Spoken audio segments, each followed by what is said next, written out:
we've said it repeatedly. They're both ahead of schedule when you look at Jameis Winston and Marcus Mariota, Buck. And, man, look at what they did over the last 4 weeks for these two guys. You talk about trending in the right direction. Both these guys are playing great football as of late. Yeah, I mean, I think this is the one situation in the draft where it's a win-win.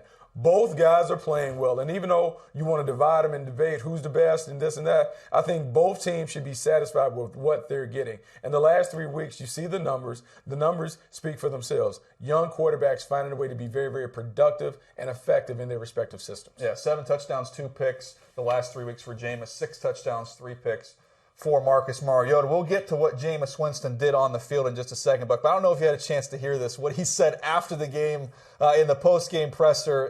Kind of funny. I go in the huddle after that long drive, guys in the tired. I said, who wants a touchdown? I smiled. I said, who wants a touchdown? Mike said, me. And I said, all right, you're going to get it.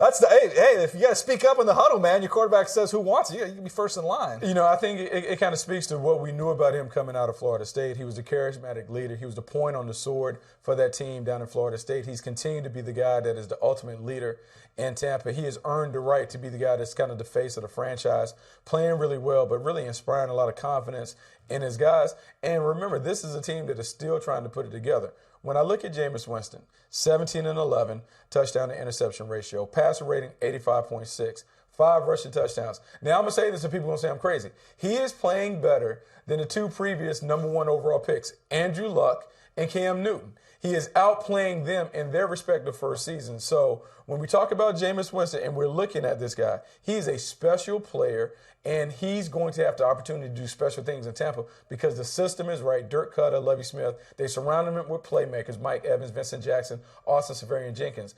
A lot of things are trending in the right direction if you're Tampa with a young quarterback. Yeah, Cam Newton had huge stats that year, a bunch of passing yards, rushing yards. 14 rushing touchdowns. Yeah, he had a big-time year. But just in terms of we talk about graduate-level football, to me that's what you see when you study Jameis Winston. Went back and watched that game, and they're allowed to get 5 guys out in the route because they know he can process so quickly. I mean, full field reads, getting the ball out of his hands, not taking sacks, not taking negative plays. And then the ability, the clunky athlete that he is, he still has such a feel for the pocket to be able to slide out, get away from trouble. Had a huge conversion late in that ball game with his legs. But, man, we're talking about making plays with your legs. Look what Marcus Mariota did last week. You know, Marcus Mariota is the quiet storm. He's a guy that is not as demonstrative as his classmate Jameis Winston, but he's a natural leader. He's a guy who is revered back at Oregon, and I think you're beginning to see some of that reverence take place in Tennessee. This is a guy that is as athletic as any quarterback that has entered the league. He brings special skills to the position, but what I've been most impressed with, his ability to get the ball out of his hands, to deliver the ball accurate and within the strike zone. And we're seeing the playmakers around them step up and make plays. A lot of people talk about the lack of weapons that he has around him. I would contend that Delanie Walker has really become a big player. But this guy right here, Dorial Green Beckham, is a guy that I compared to Plaxico Burress. Big, physical target, a guy that is kind of growing into the role. Sean Jefferson is doing a great job of developing him. Marcus Mariota is beginning to find his guys, and they're playing better in Tennessee. And I thought even just this last week did a great job of balancing, getting him inside the pocket. He's getting more comfortable inside the pocket. Then you see him design, get him outside the pocket, some easy throws. And now we're starting to see not the design quarterback runs, but him just drop it back. You want to play man coverage against an athletic quarterback like this. You want to come after. You better get him on the ground. We've talked about it repeatedly. They don't get him on the ground. He shakes loose for an 87-yard touchdown run. So that, to me, from a running standpoint, is what I want to see. Just when things break down, go ahead and take off and go. I don't need to see quite as many design runs from Marcus Mariota because, as we've discussed, we don't know if he'll be able to hold up. No, you just don't know because he's a little smaller in terms of his frame and his structure than Jameis Winston. You don't want to put him on the edge too much, but you do want to encourage him.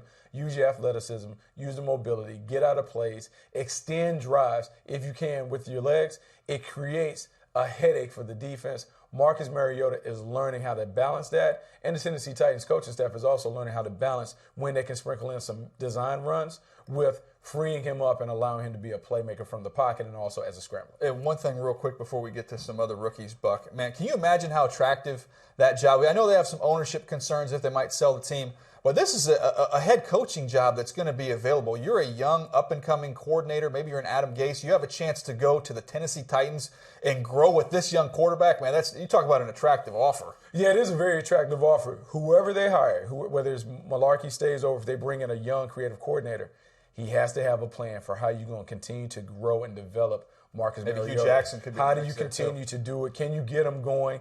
I like what he's shown. You can do so much more with him down the road. Still need some more playmakers, but I do think that job is a very, very attractive job.